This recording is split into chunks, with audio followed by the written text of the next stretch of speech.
നമ്മുടെ ജീവിതത്തിൽ അധികമായാൽ ദോഷമുളവാക്കുന്ന ചിലത് ഉണ്ട്. അവയിൽ ചിലത് ഏതൊക്കെയാണെന്ന് നമുക്ക് നോക്കാം. ഒന്ന്, ഭക്ഷണം. നമ്മുടെ ജീവൻ നിലനിർത്തുന്നതിനും ആരോഗ്യത്തിനും ഭക്ഷണം ആവശ്യമാണ്. എന്നാൽ അമിത ഭക്ഷണം അനാരോഗ്യത്തിലേക്ക് നമ്മെ നയിക്കും എന്ന് യേശു പറഞ്ഞു. നിങ്ങളുടെ ഹൃദയം അതിഭക്ഷണത്താലും മദ്യപാനത്താലും ഉപജീവന ചിന്തകളാലും ഭാരപ്പെട്ടിട്ട് ആ ദിവസം നിങ്ങൾക്ക് പെട്ടെന്ന് കണി പോലെ വരാതിരിപ്പാൻ സൂക്ഷിച്ചുകൊള്ളുവീൻ എന്ന് ലൂക്കോസ് 21:34 നാം വായിക്കുന്നു. മറ്റൊന്ന്, അരുതാത്ത വാക്കുകളെ നിയന്ത്രിപ്പീൻ. കേൾക്കുന്നവർക്ക് കൃപ ലഭിക്കേണ്ടതിന് ആവശ്യം പോലെ ആത്മീയ വർധനയ്ക്കായി നല്ല വാക്കല്ലാതെ ആകാത്തത് ഒന്നും നിങ്ങളുടെ വായിൽ നിന്ന് പുറപ്പെടരുത്. ദൈവത്തിന്റെ പരിശുദ്ധാത്മാവിനെ ദുഃഖിപ്പിക്കരുത്. അവനാലല്ലോ നിങ്ങൾക്ക് വീണ്ടെടുപ്പ് നാളിനായി മുദ്രയിട്ടിരിക്കുന്നത് എന്ന് എഫേസ്യർക്ക് ലേഖനം 4:29-30 വചനങ്ങൾ നാം വായിക്കുന്നു. ചീത്തത്തരം, പൊട്ടച്ചൊൽ, കളിവാക്ക്, ഇങ്ങനെ ചേർച്ചയല്ലാത്തവ ഒന്നും അരുത്. സ്തോത്രമത്രേ വേണ്ടത് എന്ന് എഫേസ്യർക്ക് ലേഖനം 5:4 നാം വായിക്കുന്നു. അതിഭാഷണം അരുത്. കേൾപ്പാൻ വേഗതയും പറവാൻ താമസവും വേണം. അമിതമായ ആകുലതകൾ ദോഷം വരുത്തും. യേശു വലിയ താമര എങ്ങനെ വളരുന്നു എന്ന് നിരൂപീൻ എന്ന് പറഞ്ഞു. യേശു വയലിലെ താമര എങ്ങനെ വളരുന്നു എന്ന് നിരൂപീൻ എന്ന് പറഞ്ഞു. അധ്വാനിക്കാതെയും നോൽക്കാതെയും അവയെ മനോഹരമായി സൃഷ്ടിച്ചത് ദൈവമാണ്. ചെളിയിലെ താമരയെ ശലോമോന്റെ മഹത്വത്തെക്കാളും ചമച്ചൊരുക്കുന്ന ദൈവം തൻ്റെ സ്വന്തം കരത്താൽ മെനഞ്ഞ് ജീവശ്വാസം നൽകി സൃഷ്ടിച്ച മനുഷ്യനെ മറക്കുമോ? യേശു വയലിലെ താമര എങ്ങനെ വളരുന്നു എന്ന് നിരൂപീൻ എന്ന് പറഞ്ഞു. അധ്വാനിക്കാതെയും നോൽക്കാതെയും അവയെ മനോഹരമായി സൃഷ്ടിച്ചത് ദൈവമാണ്. ചെളിയിലെ താമരയെ ശലോമോന്റെ മഹത്വത്തെക്കാളും ചമച്ചൊരുക്കുന്ന ദൈവം തൻ്റെ സ്വന്തം കരത്താൽ മെനഞ്ഞ ജീവശ്വാസം നൽകി സൃഷ്ടിച്ച മനുഷ്യനെ മറക്കുമോ എന്ന് യേശു ചോദിക്കുന്നു. എന്ത് തിന്നും എന്ത് കുടിക്കുമെന്ന് നിങ്ങളുടെ ജീവനായിക്കൊണ്ടും എന്ത് ഉടുക്കും എന്ത് എന്ന് ശരീരത്തിന് ആയിക്കൊണ്ടും വിചാരപ്പെടരുത്.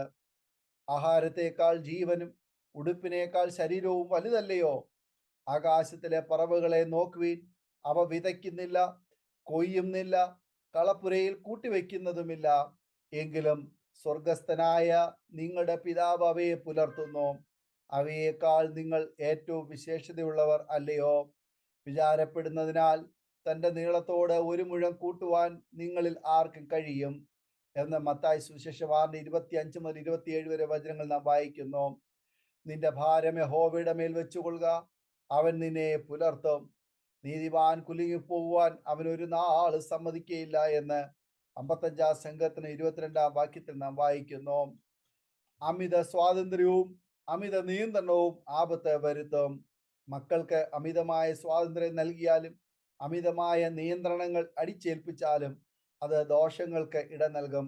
അമിതമായ നിയന്ത്രണങ്ങൾ വളരുന്ന കുഞ്ഞുങ്ങൾ ഭവനം വിട്ട് ദൂരെ താമസിക്കുമ്പോൾ അവർക്ക് ലഭിക്കുന്ന സ്വാതന്ത്ര്യം അവർ ദുർവിനിയോഗം ചെയ്യും.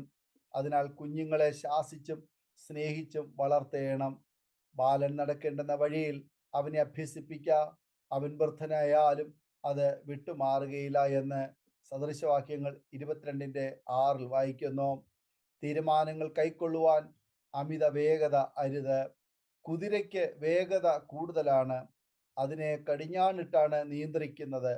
അതുപോലെ വേഗതയുള്ള തീരുമാനങ്ങൾ നാമും എടുക്കരുത്.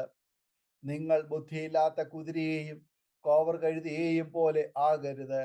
അവയുടെ ചമയങ്ങളായ കടിഞ്ഞാണും മുഖപ്പട്ടയും കൊണ്ട് അവയെ അടക്കി വരുന്നു, അല്ലെങ്കിൽ അവ നിനക്ക് സ്വാധീനമാകിയില്ല എന്ന് 32 സങ്കീർത്തനം 9 വാക്യത്തിൽ നാം വായിക്കുന്നു. ജീവിതത്തിലെ ഓരോ തീരുമാനങ്ങളും ദൈവഹിതം തിരിച്ചറിഞ്ഞ് എടുക്കണം. ജീവിതത്തിൽ മിതത്വം പുലർത്തി മുന്നോട്ട് പോകണം. വാക്കിലും നടപ്പിലും സ്നേഹത്തിലും വിശ്വാസത്തിലും നിർമ്മലതയിലും വിശ്വാസികൾക്ക് മാതൃകയായിരിക്കണം എന്ന് 1 തീമോഥെയോസ് 4:12 വാക്യത്തിൽ നാം വായിക്കുന്നു. ഈ വചനങ്ങളാൽ ദൈവം നമ്മെ അനുഗ്രഹിക്കുമാറാകട്ടെ. ആമേൻ. ഓർമ്മയുടെ മനോരഥത്തിൽ മായാത്ത ഓർമ്മയ്ക്കായി അരോമ മാട്രിമോണിയിൽ നിന്നും ജീവിത പങ്കാളിയെ കണ്ടെത്തൂ. നിങ്ങൾ ഒരു ക്രിസ്തീയ ജീവിത പങ്കാളിയെ അന്വേഷിക്കുകയാണോ? അതോ മക്കൾക്ക് അനുയോജ്യമായ ഒരു തക്ക തുണയ്ക്ക് വേണ്ടി പ്രാർത്ഥിക്കുന്ന വ്യക്തിയാണോ? എങ്കിൽ അരോമ മാട്രിമോണി നിങ്ങൾക്ക് വേണ്ടിയാണ്. ഇന്നു തന്നെ സൗജന്യമായി രജിസ്റ്റർ ചെയ്യൂ. അരോമ മാട്രിമോണിയുടെ പ്രത്യേകതകൾ: രജിസ്ട്രേഷൻ തികച്ചും സൗജന്യം. ലോകത്തെവിടെയുമുള്ള അനുയോജ്യമായ ക്രിസ്തീയ ജീവിത പങ്കാളിയെ തിരഞ്ഞെടുക്കാം. വിവാഹം നടക്കുന്നതുവരെ സർവീസ് ലഭിക്കുന്നു. ഏറ്റവും ചെറിയ പാക്കേജുകളും തിരഞ്ഞെടുക്കാം. അരോമ മാട്രിമോണി നിങ്ങൾക്കായി ഒരുക്കുന്നു വിവാഹം പരമാനന്ദം. Email aroma matrimony2020@gmail.com